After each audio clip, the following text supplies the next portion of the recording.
Hi viewers, this is me Baha Imran and you're watching my YouTube channel. Viewers, पहले channel को subscribe करें, video को like करें, share करें और बेल आइकॉन ऑन करना मत भूलिएगा। इस लाइव सेशन में हमें ज्वाइन किया है मुजफ्फर चौधरी ने पाकिस्तान से और इंडियन हैं, ऑस्ट्रेलिया में रहते हैं। लेवी जी ने हमें ज्वाइन किया है। बहुत शुक्रिया लेवी जी, आपका भी मुजफ्फर भाई, आपका भी बहुत शुक्रिया कि आपने हमारे व्यूअर्स के लिए टाइम निकाला। जी बहुत शुक्रिया रिबा जी, आपका आपने हमें इनवाइट किया। Thank you very much. Levi ji, आपका भी वंस जी अगेन बहुत बहुत शुक्रिया शुक्रिया। अनुराग जी। अच्छा व्यूअर्स, आप नमस्ते और सबसे जय Hind. Thank you so much. Viewers, आप सबसे रिक्वेस्ट है कि लेवी जी के चैनल को भी सब्सक्राइब कीजिएगा और मुजफ्फर भाई के चैनल को भी सब्सक्राइब कीजिएगा। आज हम जिस टॉपिक पे बात करने जा रहे हैं, मेरा टाइटल देखकर आपको समझ लग ही गया होगा कि हम किस टॉपिक पे बात कर रहे हैं। डॉक्टर एस जयशंकर, जो कि इंडिया के फॉरेन मिनिस्टर हैं, उन्होंने स्टेटमेंट पास किया है कि इंडिया जो है आने वाले टाइम में यूनाइटेड नेशन सिक्योरिटी काउंसिल का परमानेंट मेंबर बन जाएगा, जिसके लिए वो बहुत ज़्यादा हार्ड वर्क करेगा और कर भी रहा है। इस पूरी स्टेटमेंट्स को, इस पूरे टॉपिक को आज हम कवर करेंगे और यूएन 2.0 आखिर इसका क्या रीज़न है, उन्होंने ये जो स्टेटमेंट पास की हैं। आगाज़ हम करते हैं लेवी जी से। सर, क्या कहना चाहेंगे डॉक्टर एस जयशंकर की स्टेटमेंट के हवाले से, क्या थॉट्स हैं? जी जी, उनका उनका स्टेटमेंट बड़ी नपी तुली थी और एक्यूरेट थी। उन्होंने ये बताया कि इट इज इनएविटेबल, भारत को ये परमानेंट मेंबरशिप जरूर मिलेगी और मिलनी भी चाहिए। उसकी वजह ये है कि from a cultural perspective, Bharat has got a very ancient culture, or it's it's the largest population-wise country in the world. World में सबसे ज़्यादा population है, 1.47 billion people. और from an economic perspective, it's the fifth largest economy. और धीरे अभी वो जल्द तीसरे बड़ी वर्ल्ड इकोनॉमी की तरफ बढ़ रहा है। From a defense perspective, it's one of the strongest armies in the world, in the top 5. और from a diplomatic perspective, India के ताल्लुकात सारे दुनिया में ज्यादातर मुल्कों के साथ में बड़े अच्छे हैं। उन्होंने काफी एफर्ट्स किए हैं दुनिया में पीस और प्रॉस्पेरिटी को स्प्रेड करने के लिए। अगर रिसेंट पास में अगर आप देखें तो ग्लोबल साउथ में उन्होंने लीडरशिप रोल लिया है, जैसे कि उन्होंने जिम्मा उठाया था कि जो अफ्रीकन यूनियन को जो G20 में परमानेंट सीट देने के लिए, राइट। तो इसलिए उन्होंने वो इकदाम और उन्होंने वो रिस्पॉन्सिबिलिटी निभाई। तो उसमें उनकी क्रेडिबिलिटी काफी ग्लोबल साउथ में काफी बढ़ गई। तो ये दर्शाता है कि Bharat is not only has the capacity but also has the capacity to deliver on its global initiative. तो अगर इस बात को लेकर उन्होंने अपनी कैपेबिलिटी बताई है और उनकी सलाहियत बताई है कि they can actually deliver at a global stage as a peace maker and as a peaceful contributor to maintain the world peace. तो इस पॉइंट ऑफ व्यू से इट इज वेरी डिजर्विंग। और जैसे डॉक्टर जयशंकर ने कहा कि उसमें अनफॉर्चुनेटली हमारा एक बड़ा नेबर है to the north which is रोडे डाल रहा है इंडिया के परमानेंट मेंबरशिप के लिए को प्रिवेंट करने के लिए। और उसकी वजह है क्योंकि उनके हमारे बॉर्डर डिस्प्यूट्स हैं। तो उनको लग रहा है कि उनका पोजीशन वीक हो जाएगा अगर वो भारत को परमानेंट मेंबरशिप में अलाउ करते हैं। और आपको ये भी जानकर ये होगा कि ये जो एंट्री जो होती है एट द मोमेंट जो जो जिस तरह से रूल्स बनाए गए हैं वो बनाए गए हैं कंसेंसस के बेसिस पे। तो अगर सारे पांच मेंबर्स अलाउ अग्री करते हैं ओनली देन वो एक्सपैंड हो सकता है। तो चाइना ने ये कहा है कि हम एक्सपेंशन के हित में हैं, बट वो सिर्फ इंडिया को नहीं देखते, वो लोग देख रहे हैं कि कई और मेंबर्स जो चाइना फ्रेंडली है उनको भी एंट्री दिया जाए। तो ये कुछ points I just wanted to bring. जी। सही हो गया।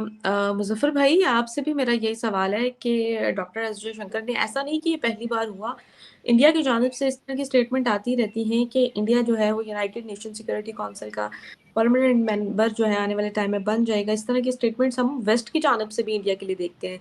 रशिया की भी ख्वाहिश है, बहुत सारे चाइना को निकाल दें, बाकी सबकी ख्वाहिश है कि इंडिया जो है वो उसे परमानेंट मेंबर की सीट मिल जाए। क्या कहना चाहेंगे आप डॉक्टर एस जयशंकर की रिसेंट स्टेटमेंट के हवाले से?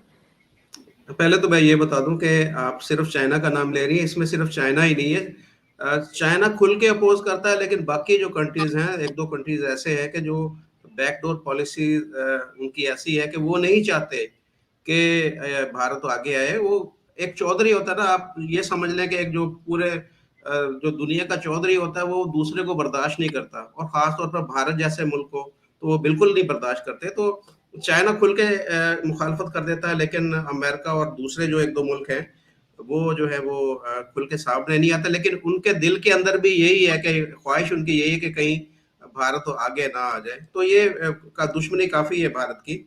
अच्छा, इसमें हम थोड़ा सा पीछे चले। ये आज से जो 80 साल पहले एक जो ये ऑर्गेनाइजेशन या ये जो एक बनाई थी, उसका मकसद ये था कि दुनिया के अमन अमान को कायम रखा जाए। कोई भी मसला होता है, कहीं पर कोई कहत हो जाता है, जलजला आ जाता है या कोई इस तरह का, तो उन मसाइल को मिल बैठ के हल किया जाना चाहिए। उस वक्त तकरीबन 50 के करीब मुल्क थे, और 50 में से 5 बड़े जो चौधरी थे उनको उन्होंने सिलेक्ट कर लिया। अपने तौर पर ही अपने तौर पर सिलेक्ट किया कि मैं भी चौधरी है, तू भी चौधरी है, तू भी चौधरी, जैसे वो कहते हैं ना। इसी तरीके से अपने आप को इन्होंने पांचों ने चौधरी डिक्लेयर कर दिया कि जी हमारे पास राइट है कि हमें, एक तो हम मुस्तकिल नशिस्त है, और दूसरा हम किसी भी चीज को वीटो कर सकते हैं। जो चीज हमें पसंद नहीं आती हम उसको यकसर तौर पर वीटो कर देते हैं। आप देखें कि दुनिया के अंदर बड़ी बड़ी जंगें लड़ी, बड़ी बड़ी जंगें हुई उसके बाद में, लेकिन ये जो सलामती कौंसिल है यूनाइटेड नेशन की, ये इसमें बिल्कुल बुरी तरीके से नाकाम रही है कि ये उन जंगों को नहीं रोक सकी। अभी भी आप देखें कि यूक्रेन और रशिया की जंग हो रही है, नहीं ये रोक पाए। गजा और उधर फलस्तीन की जंग, जो इसराइल की जंग हो रही है, उसको नहीं रोक पा रहे। तो इस चीज का जो एस जयशंकर की जो बात करने का मकसद ये था कि इसको इफेक्टिव बनाया जाए। इसके अंदर अगर भारत शामिल हो जाएगा, या जो गैर मुस्तकिल जो 10 मेंबरान हैं उनकी तादाद में भी इजाफा हो जाए, तो इसको उसके साथ साथ इफेक्टिव बनाने की जरूरत है। इसके अंदर रिफॉर्म लाने की जरूरत है। इसको ज्यादा, इसकी क्रेडिबिलिटी जो बिल्कुल खत्म हो चुकी है, लोगों का इस पे ट्रस्ट बिल्कुल, ये सारे यही कहते हैं ये अमेरिका के, जो अमेरिका चाहेगा वही होगा। या जब कोई चीज ऐसी भी होती है कि 4 मुल्क एक जगह पर इकट्ठे हो जाते हैं, तो 5वां मुल्क वहां पर वीटो कर देता है, तो वो सारा का सारा जो काम वहां पर खराब हो जाता है। तो ये एस जयशंकर जी का कहना ये था कि इसके अंदर रिफॉर्म लाने की जरूरत है, इसको बेहतर बनाने की जरूरत है, ताकि जो भी दुनिया के अंदर को बड़े बड़े मसाइल हैं उनको अच्छे तरीके से हल किया जाए। अब आते हैं भारत की जानब। भारत देखे जी दुनिया की सबसे बड़ी आबादी वाला मुल्क है, और भारत के अंदर डेमोक्रेसी है। दो इसकी देखिए खास चीजें हैं कि एक तो सबसे बड़ी आबादी वाला मुल्क है,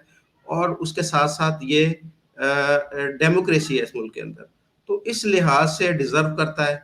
और देखें जिस तरीके से भारत ने पीछे, आप कुछ अरसे से देखें पूरी दुनिया के अंदर जहां भी जरूरत पड़ती है, तो जो है भारत सबसे पहले पहुंचता है। जैसे तुर्की की मिसाल आप देख लें कि तुर्की के अंदर इन्होंने जब जलजला आया तो सबसे पहले इनकी इमदाद गई।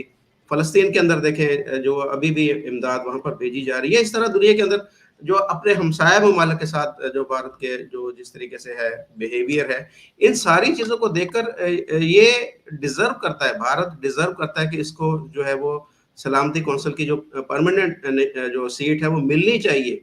लेकिन बात फिर वही आ जाती है कि अगर भारत को ये सीट मिल जाती है तो इनकी चौधराहट जो है वो खत्म होने का खतरा है। इसके साथ साथ देखें, अब अफ्रीका की अगर बात की जाए, जैसे कि मोदी जी ने G20 के अंदर अफ्रीकन नेशन को किस तरीके से ऐड किया है, अफ्रीका की यहाँ पर बिल्कुल कोई नुमाइंदगी आपको नजर नहीं आती। सिर्फ जो गैर मुस्तकिल जो नशिस्तें हैं, जो परमानेंट नहीं है, उसके अंदर एक दो मुल्क को शामिल कर दिया जाता है, और वो साल 2 साल के लिए होता है, उसके बाद में वो खत्म हो जाता है। तो मैं ये समझता हूँ कि यहाँ पर जो इसकी तादाद को बढ़ाया जाना चाहिए, 6 की बजाय मेरे ख्याल 7 या 8 होने चाहिए। इसमें अफ्रीकन कंट्री को भी शामिल किया जाना चाहिए, और उसके साथ साथ कोई, जैसे यहाँ पर इजिप्ट भी डिजर्व करता है, जिसे हमने देखा है कि भारत भी ये चाहता है कि इजिप्ट को भी इसमें शामिल किया जाना चाहिए। जैसे एक G4 कंट्रीज हैं, जैसे जहाँ जिसमें जापान, जर्मनी, इजिप्ट और इंडिया ये मिलकर कोशिश कर रहे हैं कि इसके अंदर रिफॉर्म लाया जाए, इसको किस तरीके से इफेक्टिव बनाया जाए। तो इसमें अगर ज्यादा एक्सपेंशन इसकी होगी तो तभी इसकी क्रेडिबिलिटी जो है वो कायम रह सकती है। अदरवाइज जिस तरीके से अभी हमने माजी में देखा है, इसके जो हालात देखे हैं, हमें तो ये लगता है कि जैसे ये 5 मुल्क जो जो चाहेंगे वही होगा, उसके अलावा कोई मुल्क तबाह होता है, किसी मुल्क के अंदर कुछ जो मर्जी हो जाए, तो ये इनकी मर्जी के बगैर कोई फैसला नहीं होगा। कोई जो फैसले ऐसे इनकी मर्जी के बगैर नहीं हो सकते, ख्वाह उस मुल्क के अंदर जितनी मर्जी तबाही आ जाए, जो मर्जी हो जाए, इनमें से एक मुल्क भी ये चाहेगा कि हाँ ये तबाही बढ़नी चाहिए, तो वो बढ़ती जाएगी। आपके सामने मिसालें हैं, जंगें मुख्तलिफ हो रही हैं, आगे भी ये मामला ऐसे ही रहेंगे। लेकिन मैं ये समझता हूँ कि भारत को जितनी जल्दी ये निश्चित दे देंगे, सीट दे देंगे, उतनी जल्दी इसकी क्रेडिबिलिटी जो है वो बेहतर हो सकती है। अदरवाइज आने वाले अगर 2 4 5 साल के अंदर ना दिया गया तो मुझे लगता है कि ये जिससे ग्लोबल साउथ के अंदर भारत एक उभर के सामने आ रहा है, G20 के अंदर एक सामने आ रहा है, उस तरीके से उस फोरम को जो है भारत ज्यादा इफेक्टिव बना देगा। और मैं ये समझता हूँ कि G20 ज्यादा एक पावरफुल जो है प्लेटफॉर्म होगा, जिसमें भारत अपना मरकजी रोल वो अदा करेगा। ये आज कर लें, कल कर लें, 1 साल ठहर के कर लें, 2 साल ठहर के कर लें, इनको ये स्टेप लेना पड़ेगा, भारत को ये सीट इनको देनी पड़ेगी। अदरवाइज जो है इसकी क्रेडिबिलिटी जो है वो बिल्कुल जीरो हो जाएगी। जी। अच्छा लेवी जी, डॉक्टर एस जयशंकर ने यूएन 2.0 का भी जिक्र किया, इस पर आप क्या कहना चाहेंगे, बीइंग अ इंडियन, आपकी इस हवाले से? जी, मैं वही कह रहा हूँ कि जो वो देखते हैं कि 2.0 में उनको ज़्यादा इफ़ेक्टिव करना है। इफ़ेक्टिव इस तरह से करना है कि जैसे कि दुनिया में जो जंगें हो रही हैं, जो लोग अपने वीटोज़ यूज़ कर रहे हैं, उसका नाजायज़ यूज़ ना करें और उसको ज़्यादा से ज़्यादा इफ़ेक्टिव बनाएँ। और जैसे कि एक्सपेंशन की बात करते हैं, यूएन की जो सिक्योरिटी काउंसिल को एक्सपैंड करना, they want representations from south America as well. जैसे एक ब्राज़ील एक दावेदार है, राइट? जैसे कि इजिप्ट एक दावेदार है।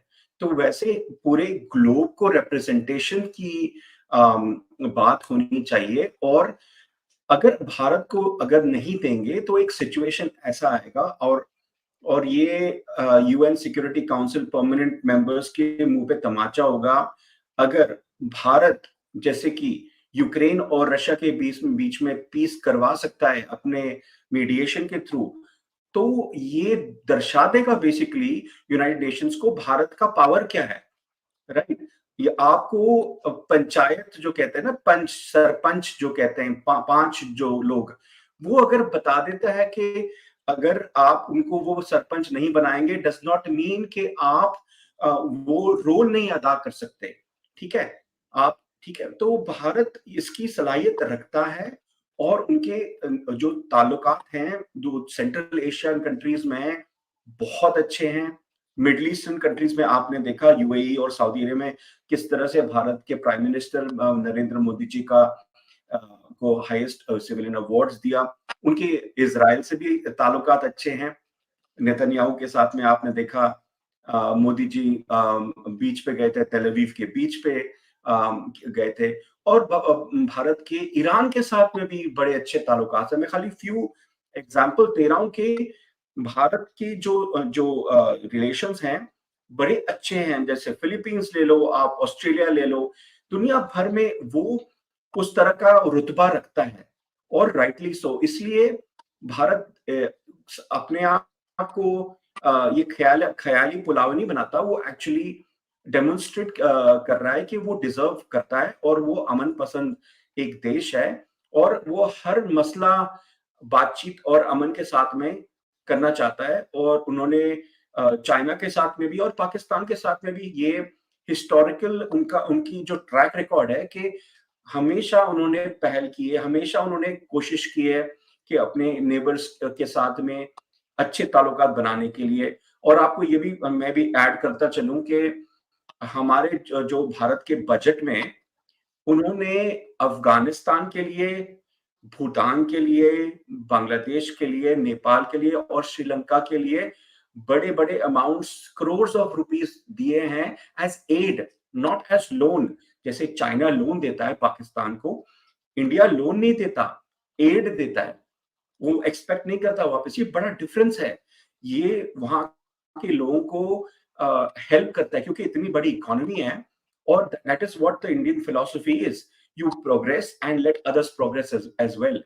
ठीक है, तो ये दुनिया, वो क्या कहते हैं ना, वो they would be forced to reconsider their position as and for the permanent membership of the Security Council. तो जी बिल्कुल सही हो गया। अच्छा मुज़फ़्फ़र भाई, हम एक और टॉपिक की जानिब बढ़ते हैं। 2 दिन पहले की न्यूज़ है कि इंडिया की जो डिफेंस एक्सपोर्ट है वो 21,000 करोड़ जो है उसका मार्क फर्स्ट टाइम जो है वो क्रॉस कर चुकी है, जो कि एक बहुत बड़ी अचीवमेंट है। क्या कहना चाहेंगी कि एक टाइम था कि भारत जो है वो इम्पोर्टर हुआ करता था डिफेंस टेक्नोलॉजीज़ में। अब ना सिर्फ भारत अपने मुल्क में मेक इन इंडिया के प्रोसेस के थ्रू चीज़ें जो है वो मेक कर रहा है, बल्कि अपने मुल्क के लिए टेक्नोलॉजीज़ बनाने के साथ-साथ उसको एक्सपोर्ट भी कर रहे हैं और उसकी डिफेंस टेक्नोलॉजीज़ के डाटा आपके सामने है। क्या कहना चाहेंगे आप? सर आप म्यूट पर हैं मुज़फ़्फ़र भाई। इसमें 2 चीज़ें हैं रिवा जी। एक तो ये है कि जो इंडिया की पॉलिसी है मेक इन इंडिया के, मैं इससे बड़ा ही इम्प्रेस हुआ हूँ कि मोदी जी की जो गवर्नमेंट है वो इस चीज़ के ऊपर उनका बहुत ज़्यादा फ़ोकस है कि वो उन्होंने इस चीज़ को बहुत ज़्यादा इस पे ज़ोर दिया हुआ है कि उन्होंने कोशिश की है कि हर चीज़ अपने मुल्क के अंदर ही तैयार हो। और दूसरी चीज़ ये है कि वो आपने पहले देखा है कि अमेरिका जाते हैं या फ्रांस जाते हैं, जहाँ पर भी जाते हैं तो वो वहाँ पर डील्स करके आते हैं, खासकर डिफेंस की जो डील हुई है उसी का आउटकम हमें जो है वो देखने को मिल रहा है कि वो जो चीज़ें हैं वो सारी की सारी जो पहले भी होती थी, पहले यही चीज़ें फ्रांस के अंदर जो तैयार होती थी या अमेरिका के अंदर तैयार होती थी, अब वही कंपनीज जो है वो इंडिया के अंदर आ चुकी हैं और वो चीज़ें इंडिया के अंदर तैयार हो रही हैं और यहाँ से फिर वो पूरी दुनिया को आपने देखा कि वो सप्लाई जा रही है। तो बहुत अच्छी बात है। एक तो उनके जो मुल्क के अंदर अपनी जो ज़रूरियात है, जितनी भी है वो उनकी नेवी की है, उनकी एयर फोर्स की है या आर्मी की है, वो सारी की सारी चीज़ें अब मुल्क के अंदर तैयार हो रही है। उसके साथ-साथ वो दीगर आप देखें कि उनको ऑर्डर जो बहुत सारे मिल रहे हैं, तेजस के अगर बात की जाए, उनके जो मिसाइल हैं ब्रह्मोस, उसकी अगर बात की जाए, इसके अलावा और भी जो कुछ जो ड्रोन्स हैं उसके भी हैं। बहुत सारी ऐसी चीज़ें हैं कि जो अब इंडिया के अंदर तैयार हो रही हैं और उसके ऑर्डर पूरी दुनिया के अंदर से मिल रहे हैं और वो एक्सपोर्ट भी उस चीज़ को बढ़ावा भी मिल रहा है। इससे ये देखिए कोई भी मुल्क, जो अभी हम बात कर रहे थे यूनाइटेड नेशन की जो सिक्योरिटी काउंसिल की सीट के लिए, ये यही चीज़ें होती हैं कि आपको पता चलता है कि किसी मुल्क की कैपेबिलिटी क्या है, वो मुल्क डिजर्व क्यों करता है, उसके डिफेंस कैसा है, वो उसका इन्फ्लुएंस कैसा है अपने हमसाया ममालिक के साथ या उस पूरे खित्ते के साथ। आप ये देखें कि अभी हमने ये देखा है कि पाकिस्तान के जो सेलर्स थे, जो उस आज से तकरीबन महीना 1.5 महीना पहले 19 थे और ये इसी हफ्ते के अंदर 23 तकरीबन 42 सेलर्स को इन्होंने इंडियन नेवी ने जो है वो जो सोमालियन जो थे डाकू थे उनसे इनको छुड़वाया है। तो ये चीज़ें होती है ना, पता चलता है कि यार ये मुल्क कितनी इसके अंदर पावर है, कितनी इसके अंदर ताकत है। वहाँ पर देखें अमेरिकन जो शिप है वहाँ वहाँ पर मौजूद हैं, जो फ्रांस के वहाँ पर अड्डे हैं, उसके अलावा चाइना वहाँ पर अपनी मौजूदगी रखता है। पाकिस्तान तो बिल्कुल पाकिस्तान की तो सरहद के साथ था। तो ये सारे मुल्क वहाँ पर मौजूद हैं, सारे मुल्क वहाँ पर मौजूद हैं, लेकिन ऑपरेशन कौन करता है, रेस्क्यू कौन करता है, वो इंडियन नेवी करती है। तो ये इससे क्या आपको नज़र आता है, क्या चीज़ आपको लगती है कि ये लोग जो है ये इंसानियत को देखते हैं, ये देखते हैं कि जी हमने ये नहीं देखना ये पाकिस्तानी है लिहाजा इसके खिलाफ या इनके हक में हमने ऑपरेशन नहीं करना, ये ईरान वाले होंगे या इंडियन होंगे या कोई और होंगे तब इनको छुड़ाएंगे। तो ये सारी चीजें हमें देखनी चाहिए खुले दिल के साथ। मैं हमारे जो पाकिस्तानी भाई हैं, मैं खुले दिल के साथ उनको कहता हूँ कि इन सारी चीजों को देखा करें। हमारे मीडिया के अंदर ये खबर बिल्कुल नहीं आई, ये खबर का बिल्कुल ब्लैकआउट किया गया पाकिस्तान के अंदर। पाकिस्तानी जो 23 जो छुड़वाए गए हैं, कम से कम आप शुक्रिया नहीं अदा कर सकते, आपके अंदर इतनी इखलाकी जुर्रत नहीं है, आप शुक्रिया नहीं अदा कर सकते, आप खबर ही बता दें। यहाँ पर पाकिस्तानी कोई बता दे कि ये इस तरह से जो इंडियन नेवी ने ये रेस्क्यू किया और 23 पाकिस्तानियों की जान को बचाया है। हम यहाँ पर बात करते हैं कि जी गजा में ये हो गया, फलां मुल्क में ये हो रहा, फलां में। आपके 23 जो लोग हैं उनको अगवा करके, हो सकता है उनको कत्ल कर दिया जाता, उनको मार दिया जाता, तो उनकी जानों को महफूज बनाया गया। तो आप होंठ जो सिले हुए हैं, आपके मुंह बंद हैं, कोई सोशल मीडिया के ऊपर खबर नहीं है, कोई नेशनल मेन स्ट्रीम मीडिया के ऊपर खबर नहीं है। तो खुदारा ये सारी जो पॉजिटिव चीजें हैं उनको भी दिखाएं और अप्रिशिएट करना सीखें, तारीफ करना सीखें। अगर कोई भी है, कोई भी कंट्री है, अगर वो कोई अच्छा काम करता है उसकी तारीफ होनी चाहिए। और ये सारी चीजें देखें, हमारे ताल्लुकात बेहतर होने चाहिए इंडिया के साथ, भारत के साथ ताल्लुकात बेहतर होंगे तो तभी ये सारी चीजें हमारे मुल्क के अंदर भी बेहतर होंगी। आप कहते हैं कि जी सारा कुछ वो अगर पॉजिटिव भी करे और आप उसको नेगेटिव करके यहाँ पर दिखाएं और उनकी किसी भी पॉजिटिविटी को आप जो है बिल्कुल हाइड कर दें, तो ये इस तरह काम नहीं चलता। तो ये सारी चीजों को हमारे पाकिस्तानियों को भी इसके ऊपर देखना चाहिए। वैसे तो ये इनसे जाकर पूछे तो ये कहते हैं कि जी ये ऐसे है, वैसे है, फलान है, ढींग है, बातें इनसे जितनी मर्जी करो, लेकिन इस तरह की चीजों को ये बिल्कुल नजरअंदाज कर दिया जाता पाकिस्तान के अंदर। तो ये इस चीजों को भी थोड़ा सा हाईलाइट करना चाहिए और अच्छे काम को मैं समझता हूँ कि उसकी तारीफ भी होनी चाहिए। बिल्कुल। अच्छा लेवी जी, आप क्या कहेंगे कि इंडिया की डिफेंस एक्सपोर्ट ने रिकॉर्ड ब्रेक कर दिया है, तो क्या थॉट्स हैं आपकी? ना इट्स गुड टॉपिक आपने ब्रिंग अप किया और मैं इस पे कुछ इम्पोर्टेंट चीजें मैं बताना चाहता हूँ आपके व्यूअर्स को कि देखिए ये जो है ना, ये बड़ी सोची समझी प्लान है कि भारत ने ये देख लिया कि जैसे कि यूनाइटेड स्टेट्स, आप रशिया को ले लो, यूके को ले लो, फ्रांस को ले लो और चाइना को ले लो। इन सब में क्या कॉमन है? कॉमन ये है कि डिफेंस के पर्सपेक्टिव से ये सेल्फ सफिशिएंट है। चाइना, अब जस्ट एग्जांपल फाइटर प्लेन्स की ले लें, राइट?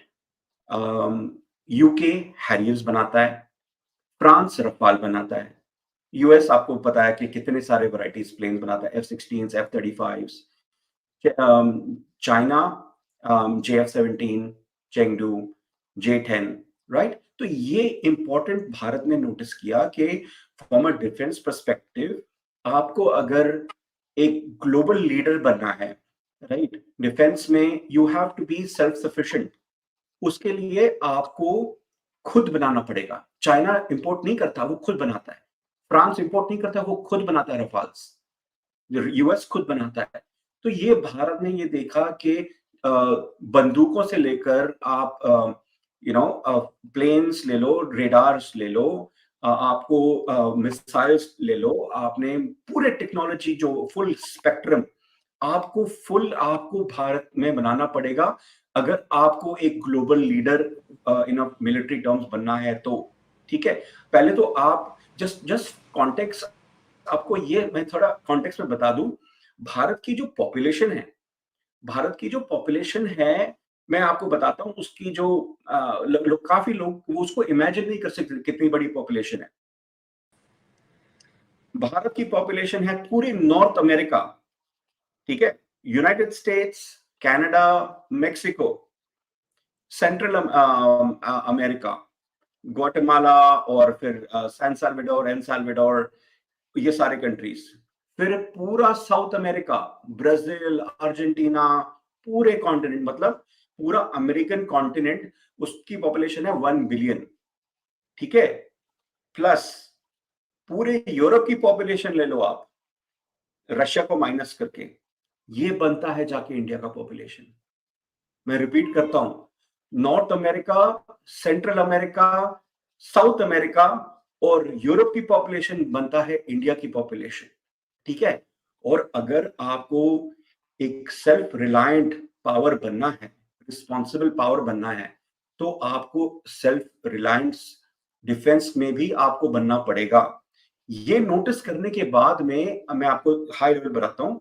रिसेंटली आईडेक्स आपने सुना होगा, आईडेक्स है जहां पर सारे जो न्यू इनोवेशंस भारतीय करना चाहते हैं, हमारे पास the biggest and the brightest minds हैं, राइट। पहले प्रॉब्लम क्या था, उनके पास जरिया नहीं था अपने इनोवेटिव आइडियाज को डिफेंस स्ट्रीम्स में लेके आके उसको मैनिफेस्ट करना बहुत मुश्किल पड़ता था। अभी भारत सरकार ने बहुत इजी कर दिया है। इन्होंने ऐसे इकदाम लिए हैं, ऐसे प्रोसेसेस लिए हैं, अगर आपके पास कोई आइडिया है तो आप उसको एक प्रोसेस के तहत आप उसको डीआरडीओ के थ्रू, आईडेक्स के थ्रू आप उसको प्रोग्रेस कर सकते हो, और गवर्नमेंट उसको सीड फंडिंग भी देगा, उसको पैटेंट्स भी अप्लाई करने को देगा, ठीक है, ये एक बार। और फिर रिसर्च के मामले में उनके जो कनेक्शंस हैं इस पे आईडेक्स के थ्रू जाते हैं, इसरो को जाते हैं, आईआईटीज पूरे भारत भर वर्ष में आईआईटीज हैं सब, तो ये सब जगह इनकी सब साठ गांठ है और इनकी कनेक्शंस है, तो ये पूरा प्रोसेस ऑलरेडी एस्टैब्लिश्ड है।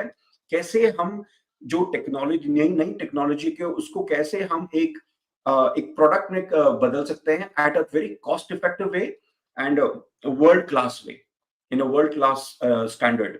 तो और क्योंकि हमारे जैसे कि coming back to the exports, ये एक्सपोर्ट्स अगर आप देखें ना, it is mostly to the countries that are have a very shoestring budget, मतलब बजट उनके constraints हैं, but they want high quality products। वो इंडिया में ने कभी भी क्वालिटी में कभी भी कॉम्प्रोमाइज नहीं किया है, क्योंकि इंडिया में आपको पता है एनवायरनमेंट काफी रगेड रहता है, हमारे पास माउंटेन्स हैं, डेजर्ट्स हैं, तो हमारे पास इक्विपमेंट्स सारे टेरेन्स के लिए चलने चाहिए। वही टेक्नोलॉजी हम हमारे एलाइज को बेचते हैं at very reasonable cost. That is why ये एक्सपोर्ट्स बढ़े हैं, एंड आपको देखेंगे in the coming years, because मैंने जो बातें पहले कही हैं उसके जो एक्सपोनेंशियली इंक्रीज होगा, क्योंकि ये तो सिर्फ शुरुआत है, it's the tip of the iceberg.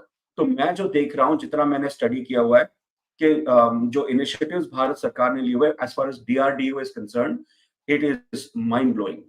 जी बिल्कुल सर, आपसे आपकी बात से मैं एग्री करती हूँ, और प्रोग्राम को यहीं पर वाइंड अप करते हैं। मुज़फ़्फ़र भाई, वंस अगेन आपका मैं शुक्रिया अदा करूँगी। लेवी जी, आपका वंस अगेन शुक्रिया।